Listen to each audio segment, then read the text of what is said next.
Du Père Tancret, précis de théologie ascétique et mystique, deuxième partie, chapitre 1er, les avantages et la nécessité de l'oraison, suite. Elle nous fait aussi pratiquer toutes les grandes vertus chrétiennes.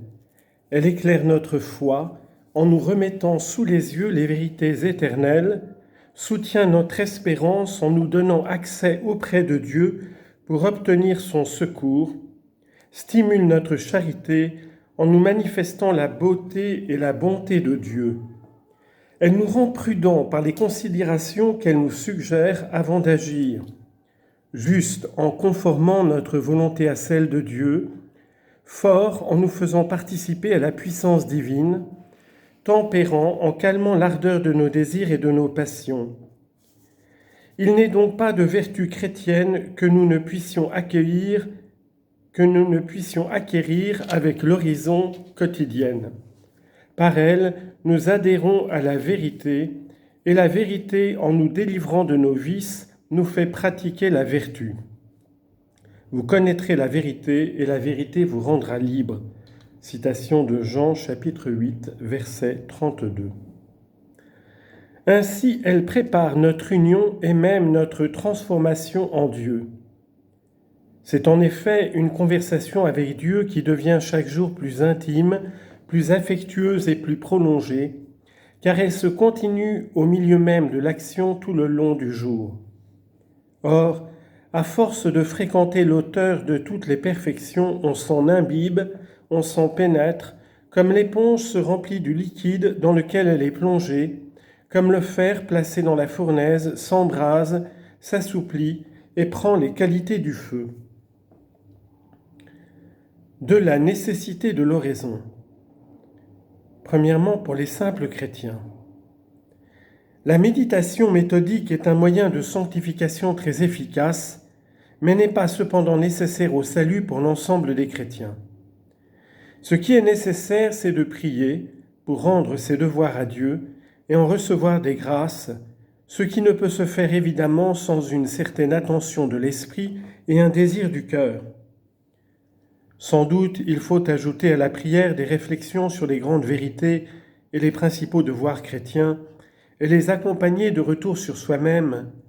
Mais tout ceci peut se faire sans méditation méthodique, en écoutant les instructions paroissiales, en faisant de bonnes lectures et en examinant sa conscience.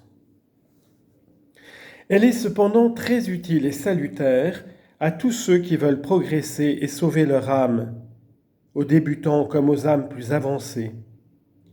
On peut même dire que c'est le moyen le plus efficace d'assurer son salut. C'est l'enseignement de saint Alphonse, et il en donne cette raison avec les autres exercices de piété comme le rosaire, le petit office de la Sainte Vierge, le jeûne. On peut malheureusement continuer de vivre dans le péché mortel.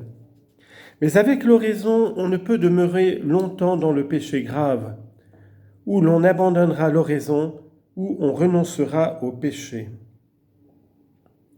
Comment en effet se présenter chaque jour devant Dieu, auteur de toute sainteté, avec la conscience nette qu'on est en état de péché mortel, sans prendre avec le secours de la grâce la ferme résolution de détester son péché et d'aller se jeter aux pieds d'un confesseur pour obtenir le pardon dont on voit l'absolue nécessité ?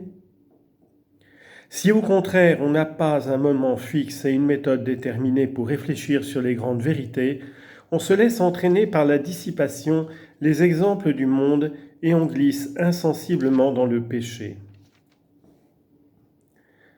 Nécessité de raison pour les prêtres du ministère. Nous ne parlons pas ici des prêtres qui, étant religieux et récitant l'office divin lentement et pieusement, peuvent trouver dans cette récitation et dans les lectures et prières qu'ils font un équivalent à l'oraison.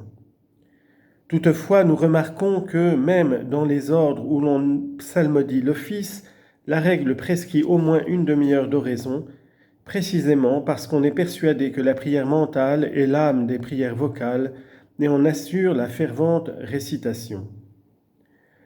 Nous ajoutons que les congrégations fondées depuis le XVIe siècle insistent plus encore sur l'oraison et que le Code de droit canon prescrit aux supérieurs de veiller à ce que tous les religieux non légitimement empêchés consacrent chaque jour un certain temps à l'oraison mentale.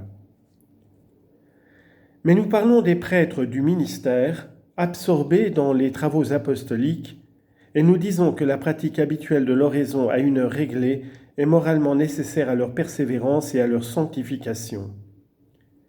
Ils ont en effet des devoirs nombreux et importants à remplir sous peine de fautes graves, et par ailleurs ils sont parfois soumis à des tentations obsédantes au milieu même de l'exercice de leur ministère.